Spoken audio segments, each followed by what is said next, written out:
Ukraine's story goes back thousands of years, tracing its roots to ancient times when early humans first roamed these lands. With signs of people living there since the Stone Age, the region has always been a cradle of human civilization. Archaeological findings, such as Stone Age tools and cave paintings, reveal a rich tapestry of early human life. The rich soil of Ukraine today has seen many cultures and empires come and go. From the Scythians to the Sarmatians and later the Goths and Huns, each left their mark on the land. The fertile plains and strategic location made it a coveted region for various peoples and empires. But the most important one for creating Ukrainian identity was Kievan Rus. This early medieval state laid the foundation for the cultural and political development of the region. Starting in the 800s, Kievan Rus was a big and powerful East Slavic state with its capital in Kiev.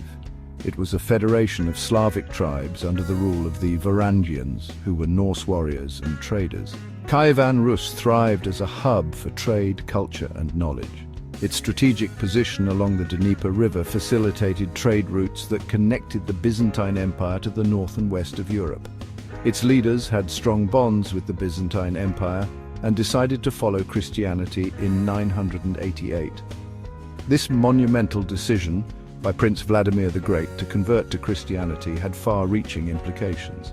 This decision greatly influenced the region's culture and religion, laying the groundwork for the Orthodox faith that still shapes Ukraine today.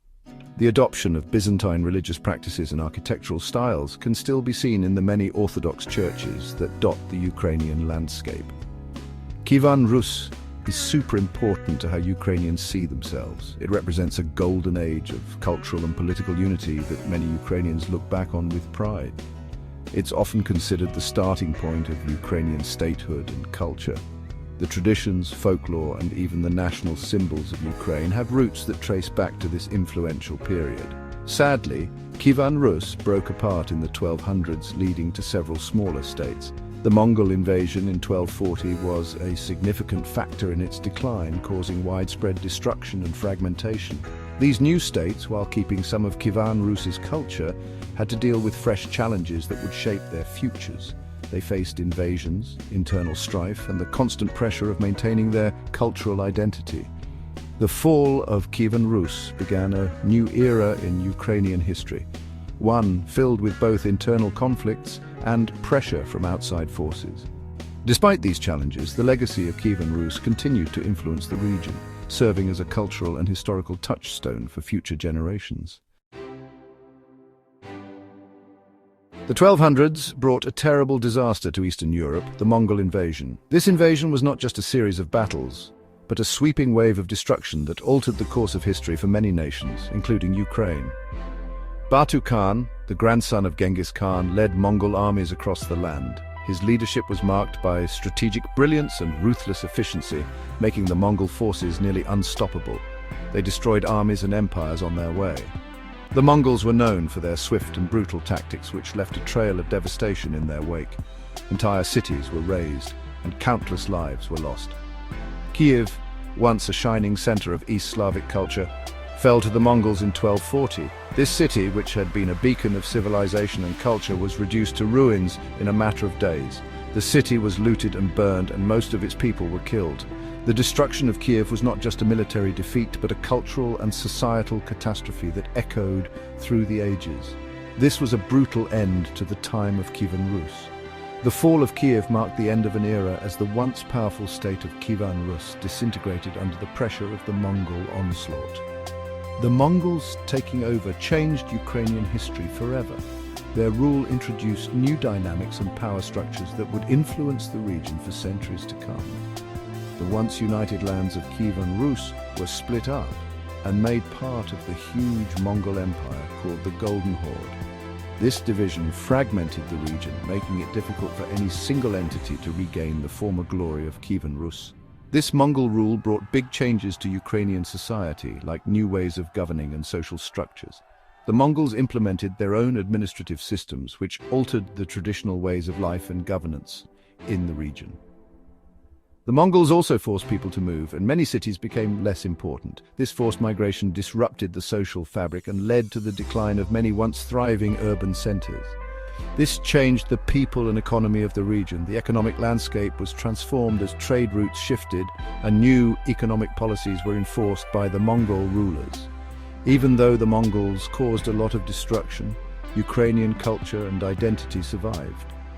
The resilience of the Ukrainian people ensured that their cultural heritage was preserved, even in the face of such overwhelming adversity.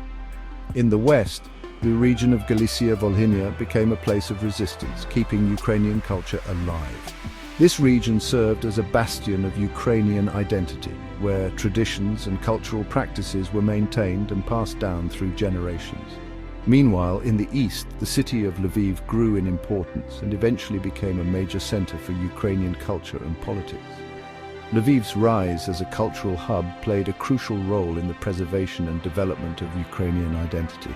This period of being divided and ruled by foreigners would shape Ukraine for centuries. The legacy of Mongol rule left an indelible mark on the region, influencing its political, social, and cultural development long after the Mongols had gone.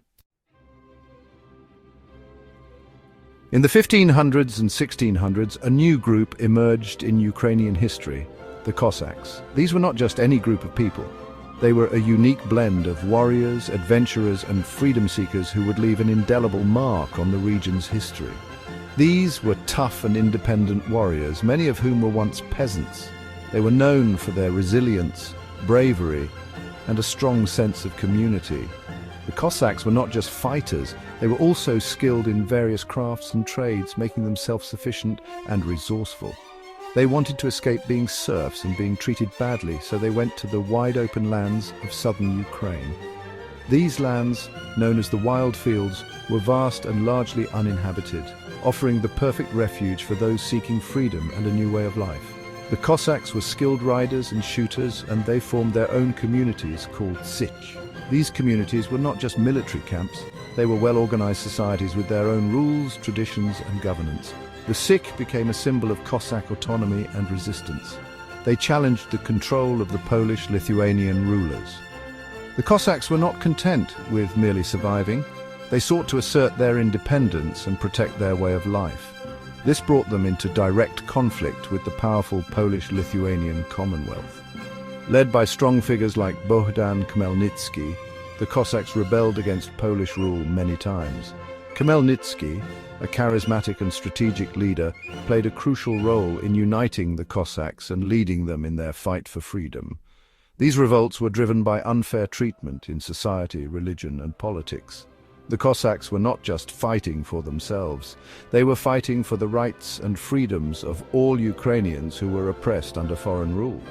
Finally, they established the Cossack Hetmanate in 1648. This was a significant achievement, as it marked the creation of a semi-autonomous state that was governed by the Cossacks themselves. The Hetmanate became a beacon of hope for many Ukrainians.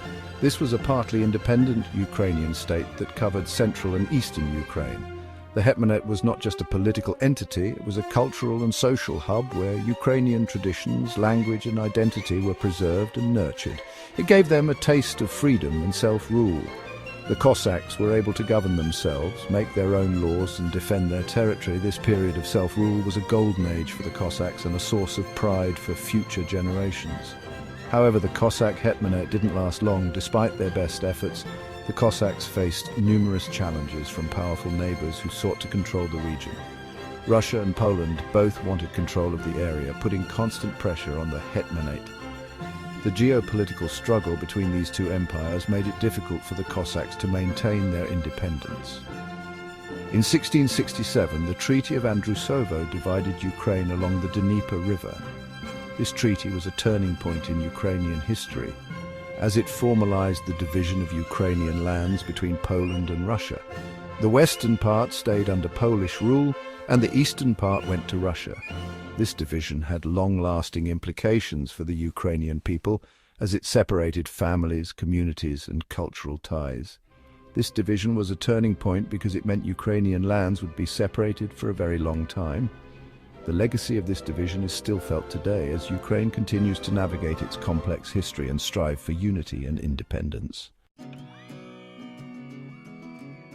The 1900s began with a hopeful moment for Ukrainian independence. When the Russian Empire collapsed after World War I, it gave Ukraine a brief chance to be free. On January 22, 1918, the Ukrainian People's Republic declared its independence. This was a huge moment in their long fight for freedom. But the new republic faced huge problems like disagreements within the country and threats from neighbors. Sadly, their independence was short-lived. The Russian Civil War broke out all over the former Russian Empire, and it hurt Ukraine badly. The Bolsheviks, a group that wanted to control Ukraine again, invaded the country.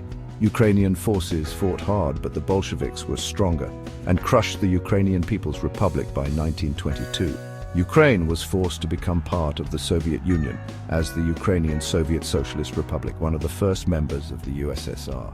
This began a long and difficult time under Soviet rule. The Soviets were oppressive, exploited Ukraine's resources, and tried to suppress Ukrainian culture.